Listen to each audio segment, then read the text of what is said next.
இருக்கிறது என்பதை மறந்து விடாதீர்கள். நன்றி, வணக்கம். நாம் தமிழர். அடுத்ததாக உழவர் பாசறை மாநில செயலாளர் சின்னண்ணன் அவர்கள்.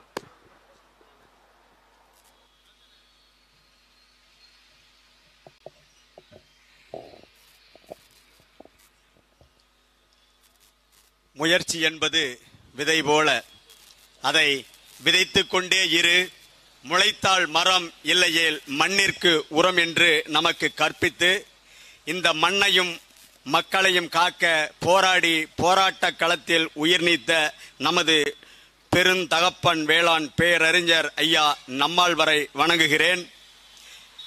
இன்று உழவர் தினம். அன்பு தாய் தமிழ் உறவுகளே, கிட்டத்தட்ட 50 ஆண்டுகளுக்கு முன்பு 2 காசு 3 காசு மின் கட்டணம் உயர்த்தப்பட்டது. இந்த மின் கட்டணத்தை எங்களால் கட்ட இயலாது, இதை குறை அப்படி என்று போராடிய விவசாயிகள் மீது துப்பாக்கி சூடு நடத்தி படுகொலை செய்தது அன்றைய திமுக அரசு. நீங்கள் ஏன் இந்த திராவிட கட்சிகளை இந்த மண்ணில் இருந்து அகற்ற வேண்டும் என்பதற்கு இது ஒரு சான்று. 50 வருஷத்துக்கு மேல மாறி மாறி இந்த கட்சிகள் நம்மை ஆண்டுட்டாங்க. ஊருக்கெல்லாம் சோறு போட்ட உழவர் கூட்டம் தங்களுடைய வேளாண் திருநாள் தை பொங்கலை கொண்டாட வக்கற்று ஒரு பிடி அரிசிக்கும் அரை கிலோ வெள்ளத்துக்கும் ஒரு முளை துண்டுக்கும் இந்த திமுக அதிமுக அரசுகள் நம்மை கையேந்தி வைத்து அவமானப்படுத்தி கொண்டிருக்கிறது. இப்படியெல்லாம் இவங்க கிட்ட கையேந்தி வாங்கி திங்கிறதுக்கு பார்க்கறதெல்லாம் செத்து தொலையலாம்.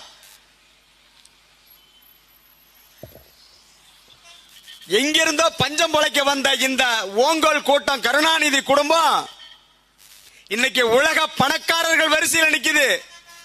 எப்படி உலகத்துக்கு வேளாண்மையை இந்த இனம் சொல்லி தந்ததோ அப்படித்தான் மானத்தை மறைக்க ஆடைகளை நெய்ய நெசவு தொல்லியும் இந்த உலகுக்கு அளித்தது. பல ஆயிரம் ஆண்டுகளுக்கு முன்பு உலகம் முழுக்க தமிழகத்தில் இருந்து பட்டு துணிகளும் பருத்தி துணிகளும் ஏற்றுமதியானது. அப்படி சிறந்து விளங்கிய ஒரு கூட்டம் இன்னைக்கு இந்த கருணாநிதி குடும்பம் கொடுக்கிற இந்த வேட்டியும் சீலையும் கட்டிக்கிட்டு தான் வாழணும்னா அதுக்கு மானம் கட்டு அம்மனமா தெரியலாம். இதை நீங்க எல்லாம் உணர்ந்துக்கணும். இன்னைக்கு வெள்ளையும் சொல்லையமா சுத்திக்கிட்டு திரியுறே, இந்த ரேஷன் கடையில வேட்டி சேலை வாங்கித்தான் இந்த கருணாநிதி குடும்பம் கட்டுதா? எத்தனை நாளைக்கு இப்படி அசிங்கப்பட்டு அவமானப்பட்டு இந்த இனம் இந்த மண்ணில் இருக்க போகுது? சிந்திச்சு பார்க்கணும்.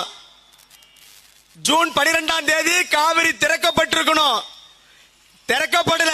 தஞ்சை மண்டலம் கருகுது, பல லட்சம் ஏக்கர் விவசாய நிலங்கள் அழியுது. இத பத்தி யாருக்கும் கவலை இல்ல. கேரளாவை ஆண்டுகிற மலையாளி சிலந்தி ஆற்றை தடுத்து தடுப்பணை கட்டுகிறான், தமிழகத்திற்கு வர வேண்டிய தண்ணீரை தடுக்கிறான்.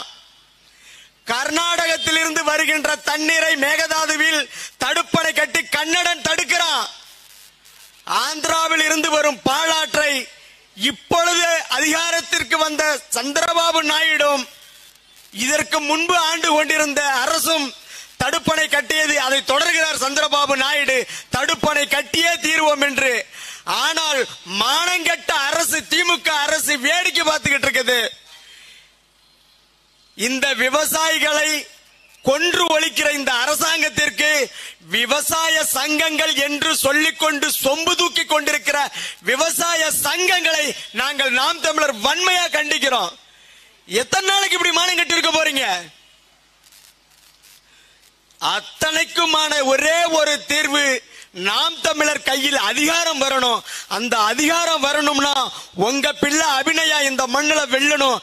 அதுக்கு இந்த பகுதி மக்கள் விவசாய சின்னத்துல வாக்களிக்கணும். மன்னிக்கணும், மைக்கு விவசாயியின் பிள்ளைக்கு மைக்கு சின்னத்துல வாக்களிக்கணும். மைக்கு சின்னத்திற்கு வாக்களிப்போம், மான தமிழினத்தை வாழ வைப்போம் நாம் தமிழர். அடுத்ததாக மகளிர் பாசறை பொறுப்பாளர்